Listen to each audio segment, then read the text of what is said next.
Oy, good day mga kamots. Welcome back to our YouTube channel. For today's video, meron lang akong gustong i-share sa inyo mahalagang impormasyon ngayong araw na ito mga kamots. Dahil finally, after 5 years ng paghihintay natin, may dumating na at nakuha na rin natin yung ating official plate coming from LTO. So official plate po ito na in-issued ni LTO.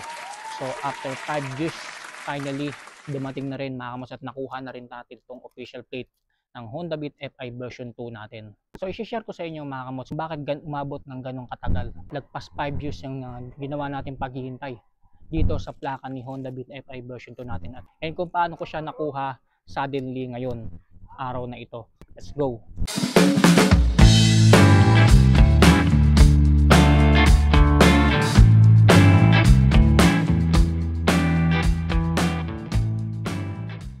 Okay, so before anything else, I just want to give you a little backtrack dito sa motor natin na Honda Beat FI version 2. So this our motorcycle, year 2019 model, and it was purchased February year 2020 bias installment for 3 years. Sa loob ng 3 years na yun mga kamots, marami akong struggles na pinagdaanan bago matapos bayaran itong si Black Beat. Tapos lahat matatandaan to mga kamots. Itong pangyayari na to noong year 2020. So a month after natin makuha si Black Beat, March 2020, doon naman nag-umpisa yung pangmalawakang COVID-19 pandemic.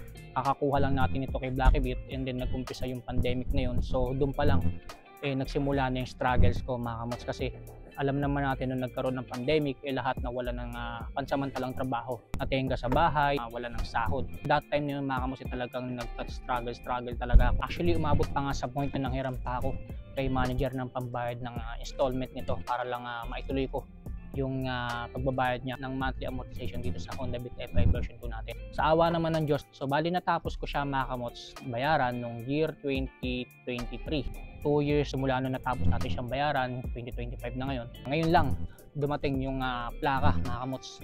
Or ngayon lang natin nakuha itong official plate ni Honda Beat FI version 2 natin. So wala tong kinalaman doon sa last video natin sa regarding sa LTO tracker. So gaya na sinabi ko sa inyo sa last video na yun, mag-i-email sa atin si LTO kung ano yung status ng plaka natin, pero until now wala pa rin. So lumagpas na yung 7 working days na palugit nila. Suddenly nakuha natin siya sa kasa na pinagkuhanan ko nitong Honda Beat FI version 2 natin.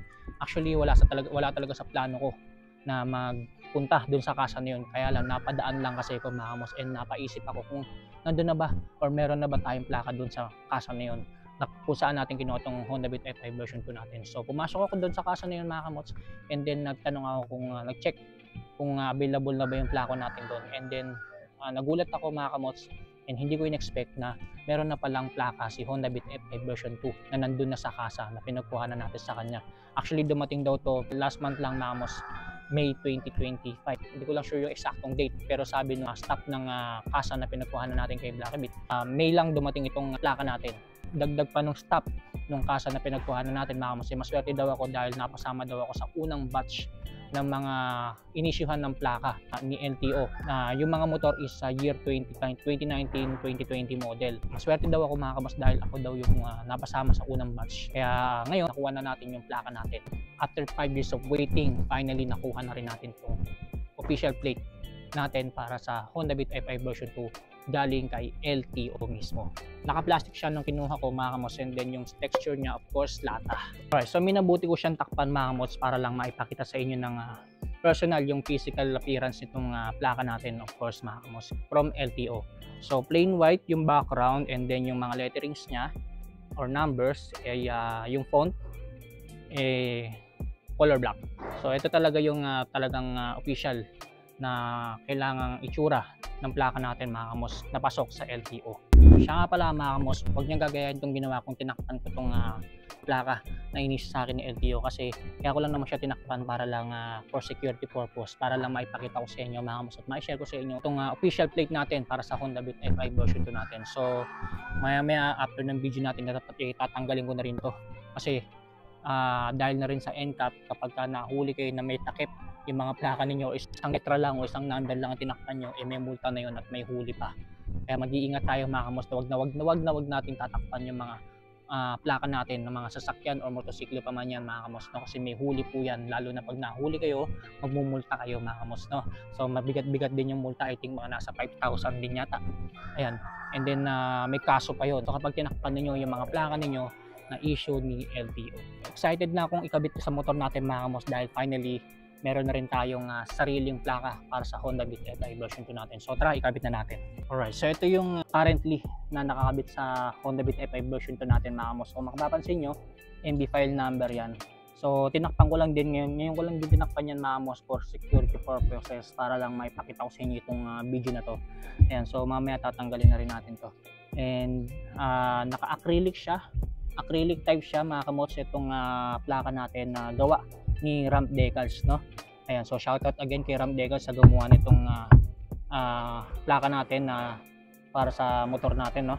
Ayan, so nakalagay dyan MB file number mga kamos, no? So since simula nung kinuha natin si Blacky Beat, yan lang din talaga yung ginamit natin as a plate, itong MB file number. And then region 13 nakalagay dyan, and then dito in-customize ko na lang yan mga kamos, pero actually bawal yung mga ganito mga kamots, yung may mga ganitong iba pang nakalagay sa plaka. Pero pag nagpaparehistro naman ako sa LTO, hindi naman to sinisita ito. Pero actually bawal talaga tong ganitong plaka na may mga iba pang mga nakalagay. Dapat ano lang talaga, plate number lang or MB file number lang talaga. Pero yung ano niya, yung physical appearance niya mga kamos, pasok naman sa LTO kasi white yung background, tapos yung font niya is color black. And then medyo kita rin naman mga kamos yung font, yung laki ng font niya, kaya okay na rin. Kaya siguro hindi ako nasisita. Ikabit na natin yung official plate natin mga kamos, and then tanggalin na natin to. So pagdating sa plate holder, meron lang dalawang tornilyo yan. And then meron siyang nut sa likod. Ayan, so tanggalin na natin.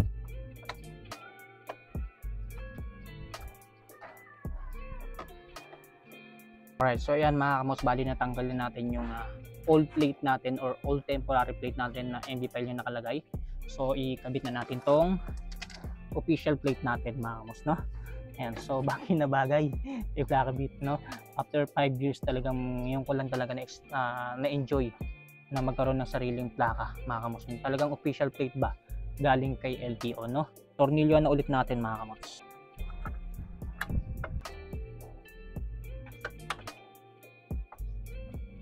So ayan mga kamots, bali nakabit na natin yung official plate natin. Wow! Na, galing mismo sa LTO.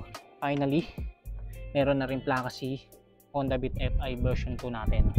Ayan, so I'm so happy today mga kamots na finally nakuha na natin yung official plate natin after 5 years in a waiting. Magtataka kayo mga kamos kung bakit inabot ng ganong katagal bago tayo magkaroon ng official plate coming from LTO. Kung nanonood kayo ng mga balita mga kamos, marahil naririnig nyo na yung mga paliwanag ni LTO kung bakit mabagal ang usad nila pagdating sa pag-i-issue ng mga official plates, lalong-lalo na sa mga motorsiklo. Dahil na rin daw yun sa kakulangan ng budget, dahil na rin sa bagal na paggawa mga kamos ng mga plaka.